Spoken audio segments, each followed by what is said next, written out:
Vector calculus की lecture series में अपना ये 7th लेक्चर है और इस लेक्चर में अपन गॉस डाइवर्जेंस थ्योरम पढ़ेंगे। गॉस डाइवर्जेंस थ्योरम बहुत ही इंपॉर्टेंट है एग्जाम के लिए। एग्जाम में लगभग इसका क्वेश्चन आता है, या तो गॉस से क्वेश्चन आता है, या ग्रीन थ्योरम से, या स्टोक्स थ्योरम से। तो इन तीनों से एक क्वेश्चन जरूर आता है और सी पार्ट वाला क्वेश्चन आता है। तो गॉस डाइवर्जेंस थ्योरम में अपने को एक तो इसकी डेफिनेशन याद होनी चाहिए कि डेफिनेशन भी पूछते हैं एग्जाम में कि definition define state Gauss divergence theorem, तो इसका स्टेटमेंट पूरा याद होना चाहिए अपने को। सेकंड, इस जो बड़े क्वेश्चन आते हैं उसमें वेरीफाई गॉस डाइवर्जेंस थ्योरम होता है। तो वेरीफाई गॉस डाइवर्जेंस थ्योरम में अपन पहले उसको वेरीफाई करेंगे। तो पहले तो उसका स्टेटमेंट देखते हैं अपन।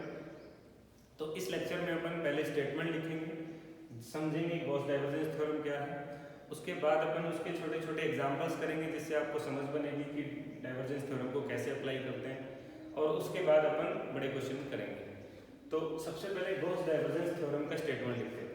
तो स्टेटमेंट है, if V be a volume of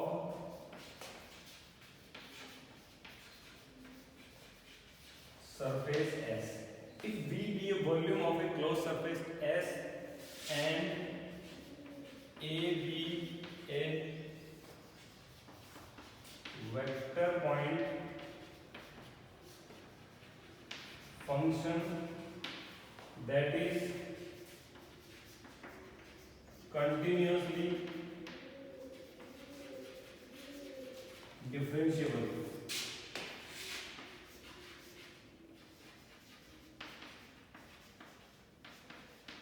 तो स्टेटमेंट क्या है, V be a volume of closed surface S and A be a vector point function that is continuously differentiable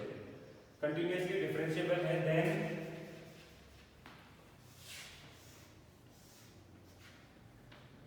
del dot A dV is equals to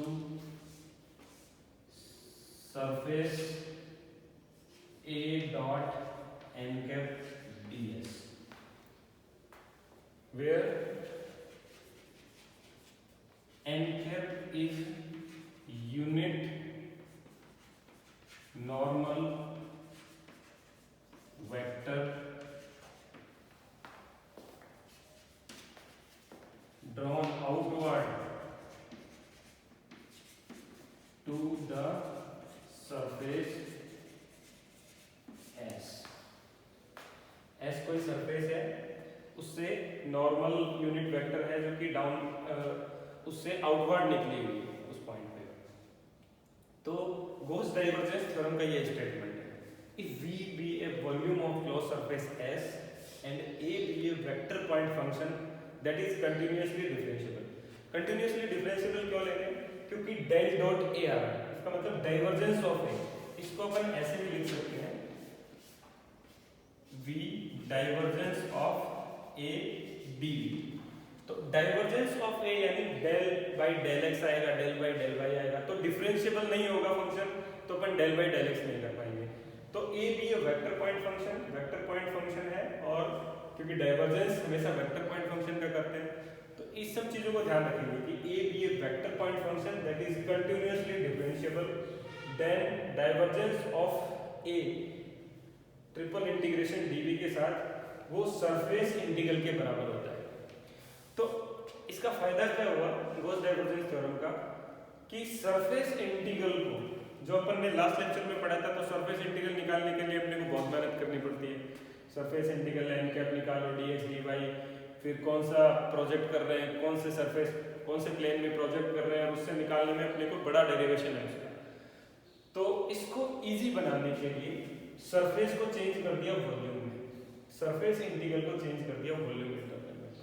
तो Gauss divergence theorem क्या करता है, surface integral को volume integral में change कर देता है।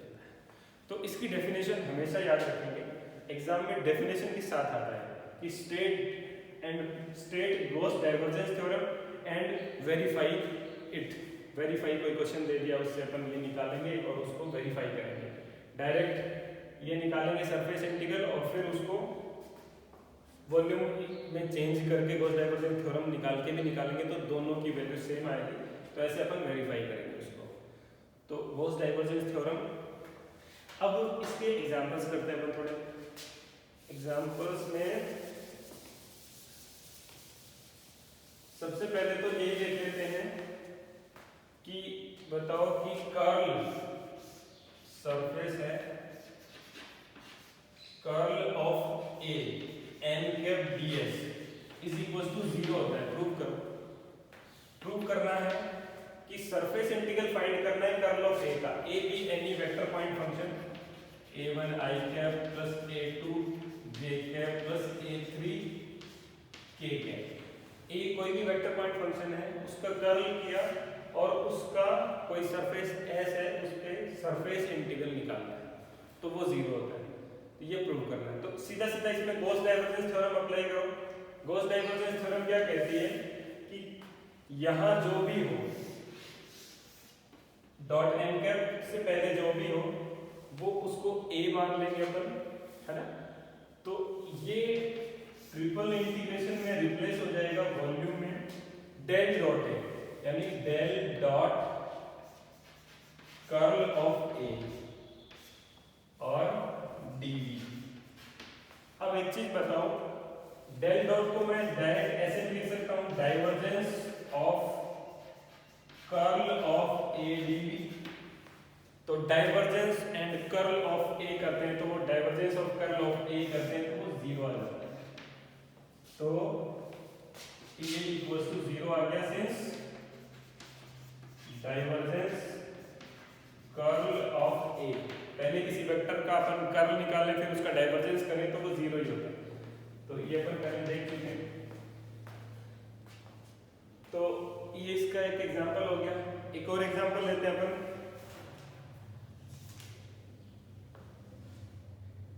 कि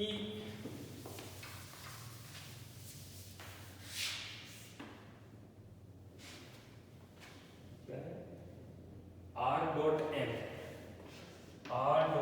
n ds is equal to 3v आना चाहिए, इज इक्वल टू 3v आना चाहिए x। तो surface integral of r dot n cap ds निकालना है अपने को। तो डायरेक्ट यदि सरफेस इंटीग्रल का क्वेश्चन आए कि सरफेस इंटीग्रल फाइंड करो तो सबसे पहले दिमाग में आना चाहिए कि सरफेस इंटीग्रल को अपन गॉस डाइवर्जेंस थ्योरम से कर सकते हैं। तो चेंज करने की कोशिश करेंगे।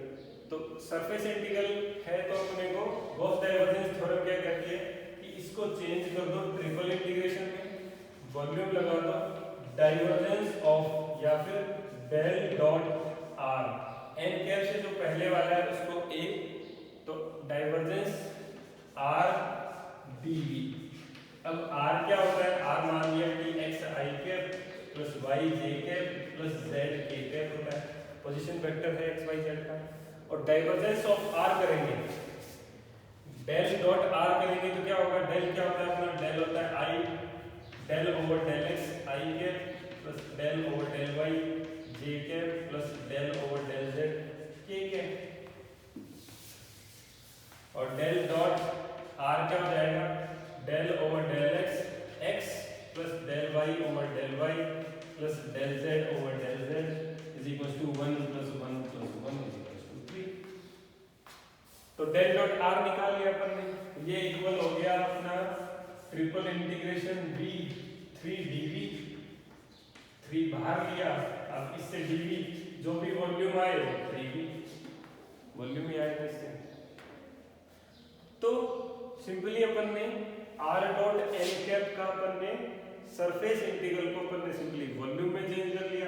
वॉल्यूम में चेंज किया तो थोड़ा इजी हो गया अपना, क्योंकि डाइवर्जेंस निकालना था और इंटीग्रेशन करना है उसका। इंटीग्रेशन में अपने को v प्रूव करना है तो अपन ने डायरेक्ट v लिख दिया। v की कोई बाउंड्री देते अपने को कि v कहते हैं कि 0 x इज इक्वल टू 0 है, y is equal to 0, z is equal to 0, x is equal to 4, y is equal to 3, z is equal to 3। तो अपन लिमिट लगा देते 0 to 4, 0 to 3, 0 to 4, 0 to 4, 0 to 3, 0 to 3, ऐसे limit लगाते dx dy dz कर देते। तो यदि v दिया हुआ तो ठीक है। अब मैं सरफेस कहता कि सरफेस जो है, जो वॉल्यूम जो है वो स्फीयर है, तो स्फीयर का वॉल्यूम क्या होता है 4/3 पाई आर क्यूब हो जाता है, 3 4/3 3 × 4/3 पाई आर क्यूब हो जाता है। तो ऐसे अपन इजीली अपने को सरफेस इंटीग्रल को अपन वॉल्यूम इंटीग्रल में चेंज करके आसानी से सॉल्व कर सकते हैं। एक और एग्जांपल देखिए,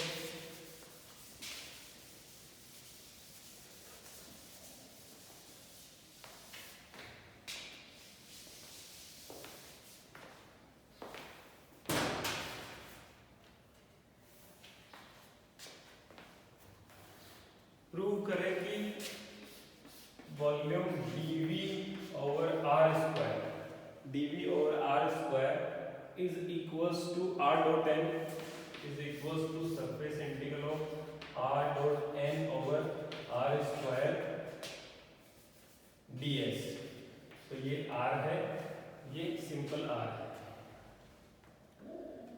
तो इसको प्रूव करना है ना। तो सरफेस इंटीग्रल को वॉल्यूम इंटीग्रल में चेंज करना है, ये दोनों चीज प्रूव करनी है। तो अपन क्या करेंगे, सरफेस इंटीग्रल लेंगे और उसका गॉस डाइवर्जेंस थ्योरम उस पे अप्लाई करेंगे और यहां तक ले आएंगे अपन। तो अपन आरएचएस लेते हैं, इसमें आरएचएस है सरफेस इंटीग्रल फाइंड करना है अपने को, r dot n cap over को n कैप लिखें r² ds और यूजिंग गॉस डाइवर्जेंस थ्योरम से अपन इसको अपन simply r over r² dot n cap ds, n cap के अलावा जो भी है वो अपन एक साइड रख लेते हैं क्योंकि उसको अपने को डाइवर्जेंस करना होता है। तो ये चेंज हो गया triple integration v divergence of r over r² dv और ये चेंज हो गया अपना del dot r over r² dv। तो ये तो आपने निकाला है पिछले लेक्चर में डेल r ओवर r², तो ये क्या होता है del dot r over r² को अपन कैसे लिख सकते हैं, x i cap plus y j cap plus z k cap over r² और डॉट प्रोडक्ट करें तो ये आ जाएगा del over del x i cap plus y या फिर x over r² plus del over del y over r² plus del over del z over r²। तो ये अपन ने लास्ट लेक्चर में इसको प्रूव भी किया है, तो इसको मैं यहां लिखता हूं। तो ये दो फंक्शन का x भी फंक्शन ऑफ x है, r भी फंक्शन ऑफ x है। तो अपन इसको कैसे करेंगे, दो फंक्शन के मल्टीप्लिकेशन की फॉर्म में करते हैं। तो पहले 1/r², इसको मैं यहां लिखता हूं, इसको मैं यहां लिखता हूं। तो x का 1/r² को छोड़ा, x का किया तो 1 प्लस x को छोड़ा माइनस 2/r³ आ जाएगा और dr ओवर डेल x आएगा। तो del r over del x को अपन x/r लिख सकते हैं। Similarly plus 1/r² plus y minus 2/r³ y/r plus 1/r² plus z minus 2/r³ z/r। तो इससे अपने पास फाइनली क्या आ जाएगा, इससे अपने पास 3/r² आ जाएगा minus 2x² upon r4 plus x² upon r4 plus y, ये कॉमन ले लेता हूं मैं, x² plus y² plus z² minus 2 सब में से कॉमन ले लेता हूं। यहाँ से ये x² हो गया माइनस 2 का, यहाँ से y² हो गया, यहाँ से z² हो गया। तो इसको मैं 3/r² माइनस 2, ये भी r² है तो एक इससे कैंसिल हो गया 2/r², तो ये 1/r²। फाइनली ये अपना जो है ये इक्वल्स टू हुआ अपना triple integration volume divergence del dot r over r square dv और del dot are upon are square अपना 1 अपॉन आर स्क्वायर आ गया। तो ये प्रूव कर दिया अपन ने v dv upon are square. तो अपन RHS से चले, एन कैप को छोड़ के बाकी सारे को अपन ने ए टाइप से मान लिया और उसका del dot are upon are square इसको अलग से कर लिया अपन ने, इसकी वैल्यू 1 अपॉन आर स्क्वायर आई और लिख दिया dv अपॉन आर स्क्वायर। तो यही अपने को प्रूव करना था। और कुछ एग्जांपल और करें इसके कि क्वेश्चन है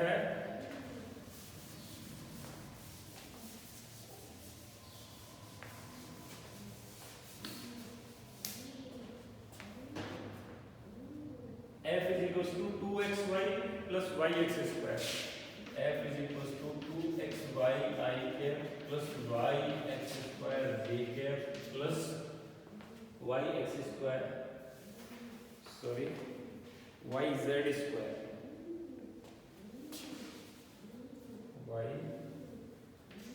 yz square j cap plus xz j cap plus xz k cap 2xy I cap yz square j cap plus और f जो सरफेस दे रखा है अपने को वो x is equals to 0, y is equals to 0, z is equals to 0, x is equals to 2, y is equals to 1, z is equals to 3 plane से bounded है।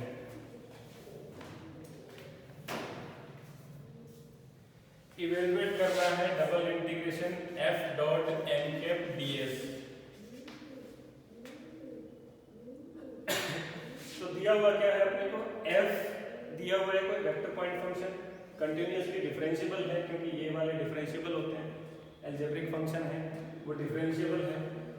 Surface दिया हुआ है इन प्लेन से बाउंडेड है, x is equals to 0, y is equals to 0, z is equals to 0, x is equals to 2, y is equals to 1, z is equals to 3 और अपने को सरफेस इंटीग्रल फाउंड करना है।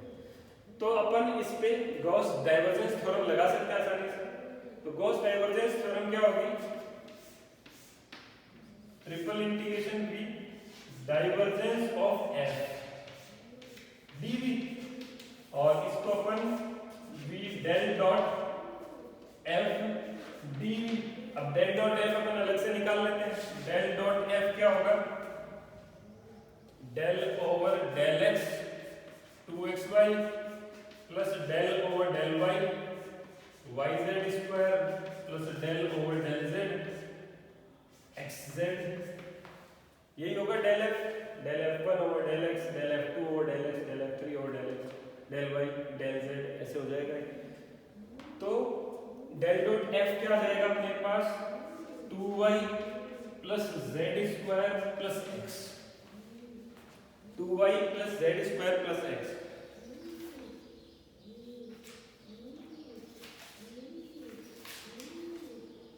चेक कर लेते हैं अपन, सही आ रहा है, ठीक है। अब अपने को इंटीग्रेशन निकालना है अपने को triple integration del dot f अपन ने फाइंड कर लिया 2y plus z square plus x dx dy और dz। क्योंकि वॉल्यूम अपन v में नहीं लिख सकते क्योंकि अपने को सरफेस दिया हुआ है, तो अपन इसकी लिमिट फाइंड कर लेंगे इस वॉल्यूम की। तो इस वॉल्यूम की लिमिट फाइंड करने के लिए अपन क्या करते हैं, अपने को दी हुई limit x is equal to 0 to 2 है और 0 टू 1 है और 0 टू 3 है। अब ये सिंपल अपना ट्रिपल इंटीग्रेशन बन गया जिसकी लिमिट फिक्स है। तो अपन पहले x के रेस्पेक्ट में करें, चाहे y के रेस्पेक्ट में करें, चाहे z के रेस्पेक्ट में करें, तो सीधा सीधा ट्रिपल इंटीग्रेशन का क्वेश्चन बन गया। जैसे ही अपन ने इस क्वेश्चन में गॉस डाइवर्जेंस थ्योरम लगाई तो डाइवर्जेंस होके डेल डॉट f में बन गया। डेल डॉट f कोई फंक्शन आ गया अपने पास, स्केलर पॉइंट फंक्शन आ गया, उसका अपने को इंटीग्रेशन, उसका वॉल्यूम फाइंड करना है। ट्रिपल इंटीग्रेशन और लिमिट अपन इससे फाइंड कर सकते हैं। तो इस इंटीग्रेशन को सॉल्व करना अपन ने पहले सीखा है और इसकी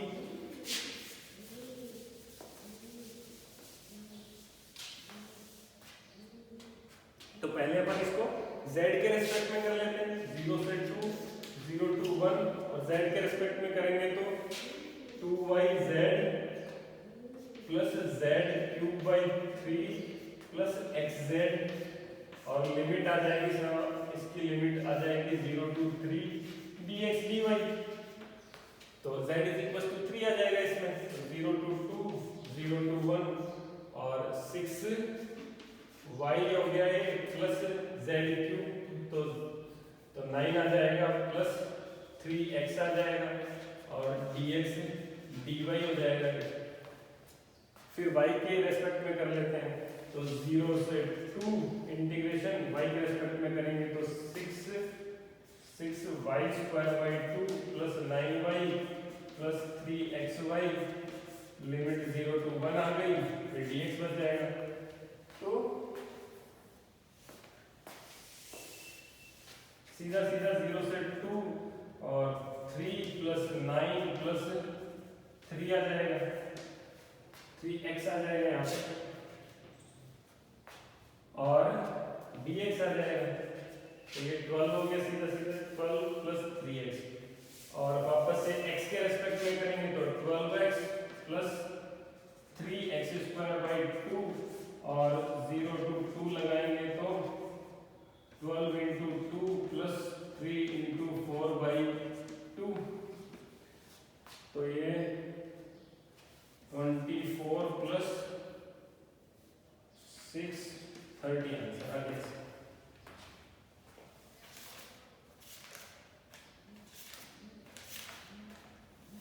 प्लस 6 30 इसका आंसर आएगा। तो सिंपली अपन ने अपने को सरफेस इंटीग्रल दिया हुआ था, तो सरफेस इंटीग्रल को अपन ने गॉस डाइवर्जेंस थ्योरम से वॉल्यूम इंटीग्रल में चेंज कर लिया, और लिमिट लगा के सीधा सीधा अपन ने आंसर निकाल लिया उसको।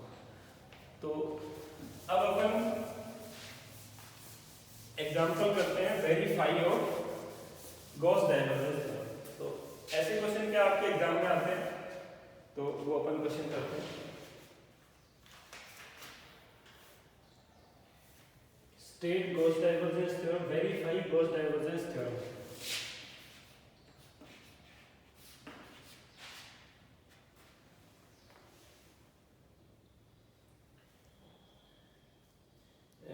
Verify Gauss divergence theorem, f is equal to x square I cap plus y square j cap। Verify f is equal to अपन दे दिया x square I cap plus y square j cap plus z square k cap। ठीक है, f दिया हुआ है, और over the cube दे रखा है अपने को 0 x, y, z is equals to 1, less than equals to 1। तो verify Gauss divergence theorem, verify Gauss divergence theorem for f ये दे रखा है, ओवर द क्यूब दे रखा है।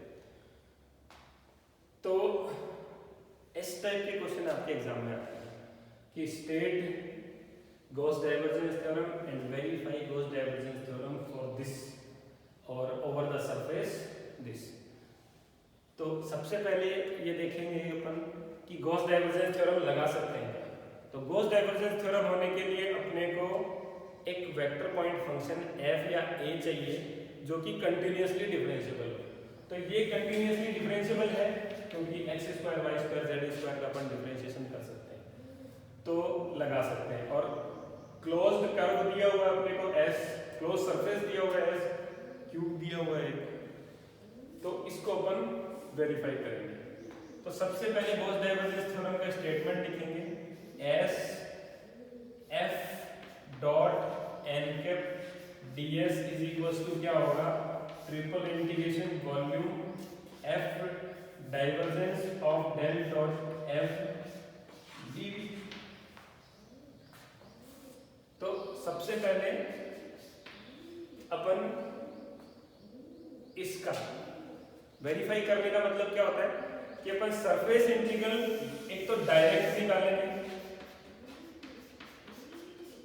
विदाउट गॉस डाइवर्जेंस थ्योरम, और surface integral theorem, surface integral निकालेंगे with Gauss divergence theorem, दोनों यदि इक्वल आते हैं, गॉस डाइवर्जेंस थ्योरम लगाने के बाद भी इक्वल आता है, और अपन ने जो डायरेक्ट सरफेस इंटीग्रल निकाला वो दोनों यदि इक्वल आते हैं तो थ्योरम वेरीफाई हो गया, थ्योरम का वेरिफिकेशन हो गया।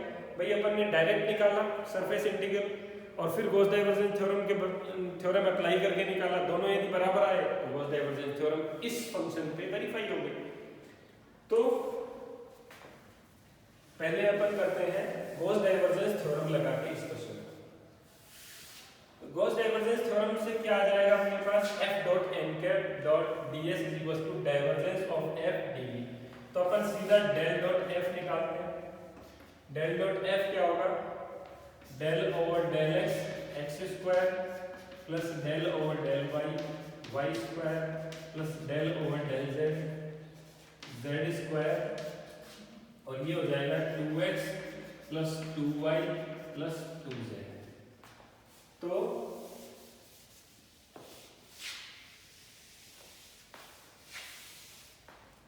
अपने पास आ गया divergence triple integration v of 2x, 2 बाहर ले लिया अपन, x plus y plus z dx dy और dz। और अपने को सरफेस क्या दे रखा था,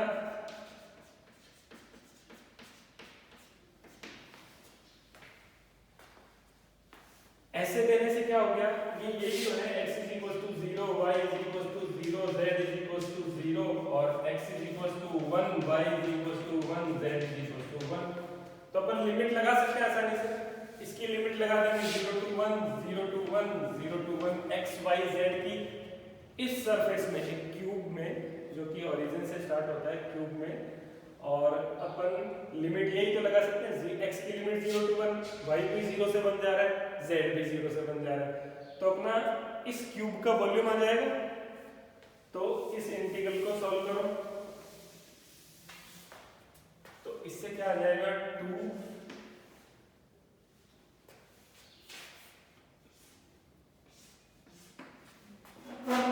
इंटीग्रेशन का सॉल्यूशन करेंगे तो आ जाएगा अपने पास, पहले z के रिस्पेक्ट में कर लेते हैं अपन, z के रिस्पेक्ट में करेंगे 0 से 1 xz plus yz plus z square by 2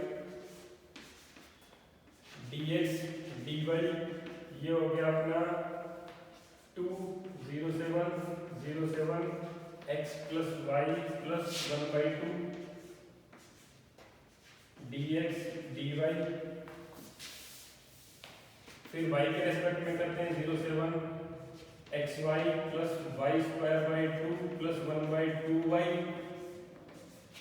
0 से 1 dx, और ये अपने पास आ जाएगा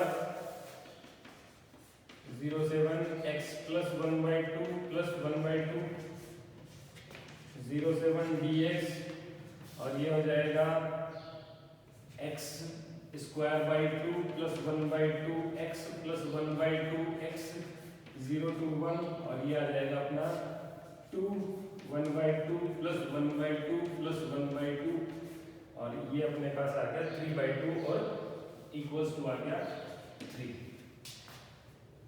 तो इससे क्या हुआ कि अपन ने गॉस डाइवर्जेंस थ्योरम का प्रूफ अप्लाई करके f dot n cap ds is equal to 3 अपन ले आए, इज इक्वल टू 3 है,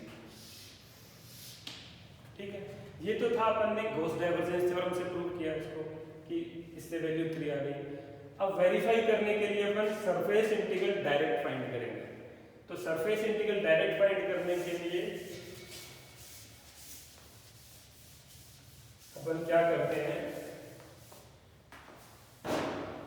एक क्यूब बनाते हैं,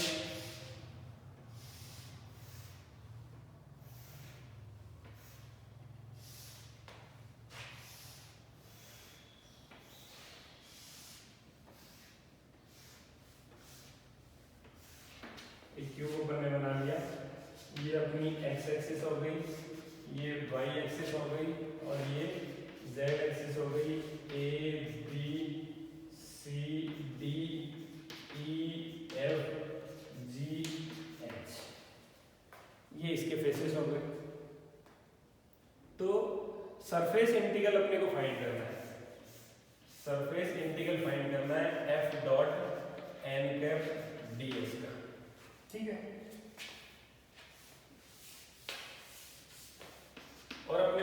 सरफेस कितने हैं? 1 2 3 4 5 6 सरफेस है।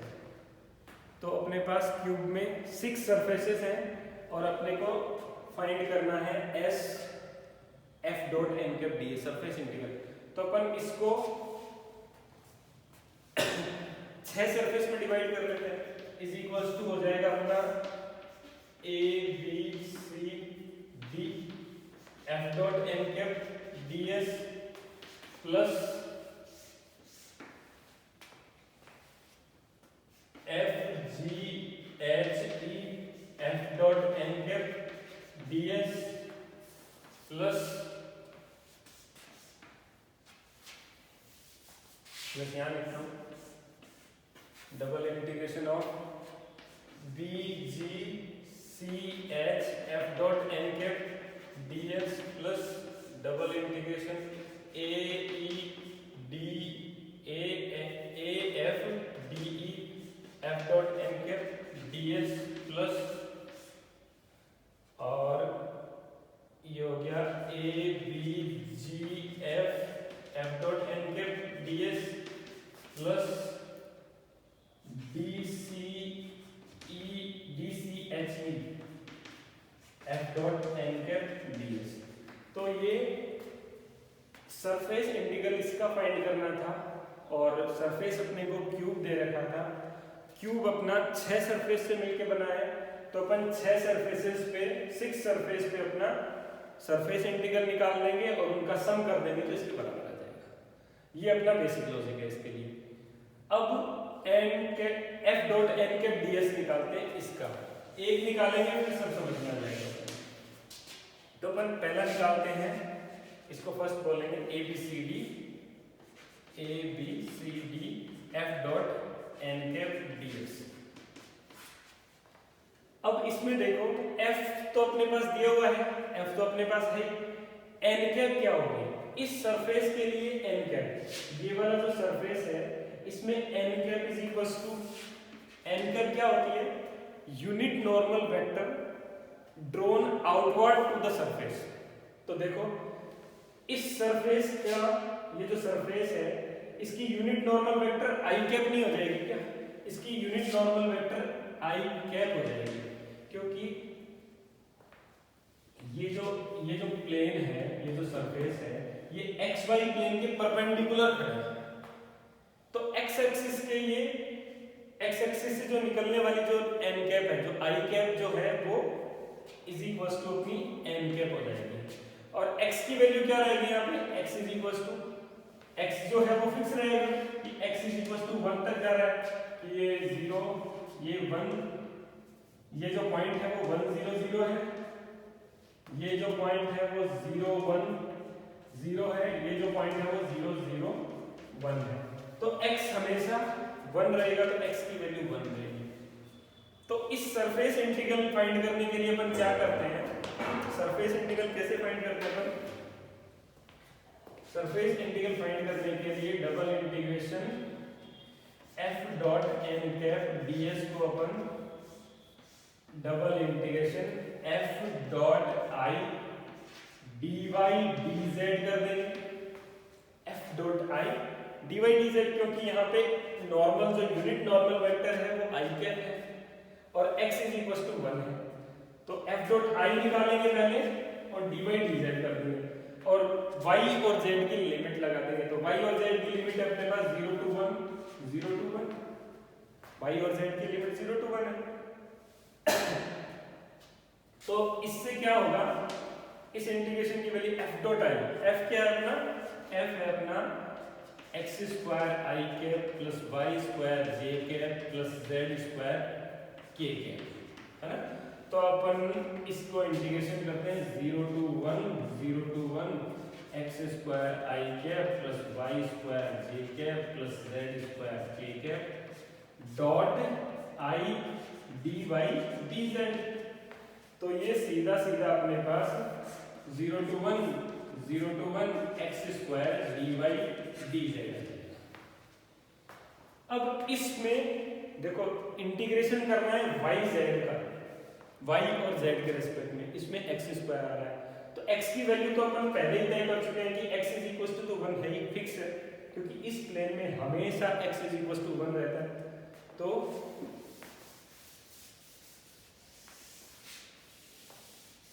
इसकी वैल्यू आ जाएगी अपने पास triple double integration 0 to 1 dy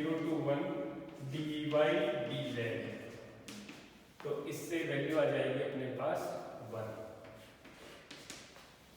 पहले z के रिस्पेक्ट में करेंगे तो z आएगा, 0 to 1 लिमिट लगाई तो 1, फिर y के रिस्पेक्ट में करेंगे तो y आएगा, 0 to 1 लिमिट लगाई तो 1। तो अपना पहला, तो अपन 6 पार्ट में करें तो पहला जो सरफेस इंटीग्रल है वो आ गया, पहला सरफेस इंटीग्रल अपना 1 आ गया सर। अब दूसरा सरफेस इंटीग्रल निकाल रहे हैं। दूसरा सरफेस इंटीग्रल कौन सा है?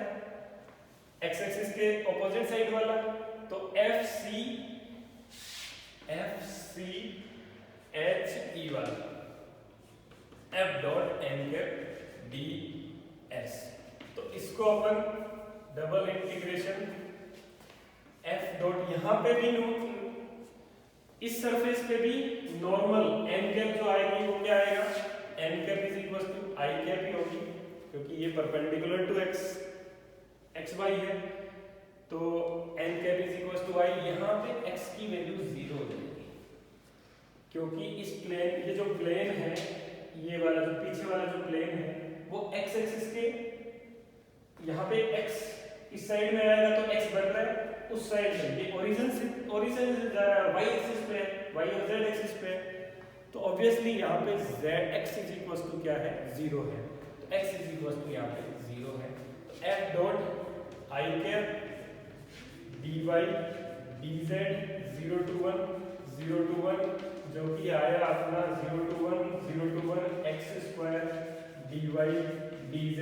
जैसे ही अपन ने 0 to 1 x की वैल्यू 0 रखी, dy dz आ गया, तो ये 0 आ गया। तो सेकंड जो आया वो अपना 0 आ गया। सिमिलरली थर्ड वाला जो करेंगे वो 1 आ जाएगा, फोर्थ 0, फिफ्थ 1, सिक्स्थ 0। तो सेकंड अपना 0 आ गया, तो अपन वापस से थर्ड करते हैं। थर्ड करने के लिए इंटीग्रेशन, थर्ड कौन सा था अपना, y एक्सिस वाला, BGCH। तो BGCH F dot n cap ds। तो यहाँ पे नॉर्मल कौन सी हो गई, y एक्सिस में y j कैप नॉर्मल होगी, n cap is equal to j cap आ गई, और y इज इक्वल टू 1 आ गया, y इज इक्वल टू 1 आ गया। तो ये जो है वो 0 to 1 F डॉट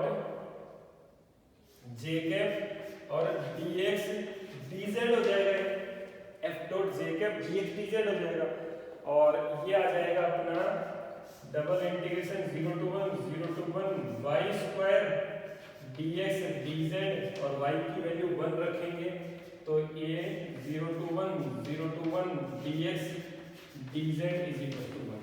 अब इसमें dx dz क्यों लिया अपन ने, क्योंकि ये x और z प्लेन में आ गया, और इस प्लेन के नॉर्मल जो है वो j कैप है, और y की वैल्यू हमेशा यहाँ पे 1 रहती है। सिमिलरली थर्ड अपना बना गया। फोर्थ करेंगे डबल इंटीग्रेशन AFED में क्या होगा, F dot n cap ds, जहां पे n cap is equal to, तो वही j कैप आएगी, क्योंकि इस प्लेन के परपेंडिकुलर अपन इस प्लेन से होती हुई आउटवर्ड जो नॉर्मल जो डायरेक्शन में जा रही है वो j कैप है, और y इज इक्वल टू यहाँ पे 0 है, तो इस इंटीग्रेशन की वैल्यू 0 आ जाएगी, क्योंकि इसको 0 to 1 F dot n cap F dot j cap करेंगे और dx dz करेंगे, तो वो और y इज इक्वल टू 0 रखेंगे तो 0 आ जाएगा। ऐसे ही अपन फिफ्थ निकालते हैं। फिफ्थ निकालने के लिए अपने को ये वाला पॉइंट लेते हैं, ये वाला प्लेन लेते हैं, तो DCHE ऊपर वाला जो प्लेन है वो लेते हैं। ऊपर वाले प्लेन में एन कैप क्या हो जाएगी, N cap is equal to K cap, क्योंकि ऊपर वाले में के जो है वो आउटवर्ड नॉर्मल डायरेक्शन है, आउटवर्ड नॉर्मल डायरेक्शन है, और जेड की वैल्यू यहाँ पे भी 1 रहेगी, क्योंकि इस प्लेन में जेड हमेशा फिक्स रहेगा, क्योंकि 1 ये जो डिस्टेंस है वो 1 है, जेड हमेशा 1 रहेगा। तो ये अपना आ जाएगा एफ डॉट के कैप dx dy, और इंटीग्रेशन की लिमिट 0 to 1 रहेगी, और इससे आ जाएगा 1, और 6th से 0 आ जाएगा, 6th से अपना 0 to 1 F dot N cap dx dy होगा, और जहां पे N cap is equal to K cap है और z इज इक्वल टू 0 है, ये वाला प्लेन जो एकदम बेसिक xy प्लेन है वो आ जाएगा, वो उस पे z की वैल्यू 0 है, तो इस इंटीग्रेशन की वैल्यू 0 आ जाएगी। तो फर्स्ट पे 1, सेकंड पे 0, थर्ड पे 1, फोर्थ पे 0, फिफ्थ पे 1 और सिक्स्थ पे 0। तो complete s F dot N cap अपन ने निकाल लिया, वो अपना आ गया 1 + 0 + 1 + 0 + 1 + 0 इज इक्वल टू 3। तो यहाँ अपन ने प्रूव कर दिया कि यदि अपन डायरेक्ट सरफेस इंटीग्रल फाइंड करते हैं, सरफेसेस को अलग अलग निकाल के या फिर कैसे भी अपन निकालें सरफेस इंटीग्रल डायरेक्ट, और उसकी वैल्यू और गॉस डाइवर्जेंस थ्योरम से जो सरफेस इंटीग्रल निकालते हैं उसकी वैल्यू यदि सेम है, तो उस फंक्शन पे, उस वेक्टर पॉइंट फंक्शन पे गॉस डाइवर्जेंस थ्योरम प्रूव हो जाती है। तो इतना बड़ा क्वेश्चन आता है तो वो आपके हाईएस्ट मार्क्स का भी आता है, तो इजी है और हमेशा आता है, तो आपको ऐसे क्वेश्चंस की प्रैक्टिस करनी है। हार्डली 3-4 क्वेश्चन की आप प्रैक्टिस करेंगे तो आपका आसानी से हो जाएगा। और इस वीडियो को यदि आपको पसंद आए तो लाइक, सब्सक्राइब और शेयर जरूर करें, और चैनल में भी और वीडियो आपको यदि पसंद आ रहे हैं तो लाइक, सब्सक्राइब जरूर करें। Thank you.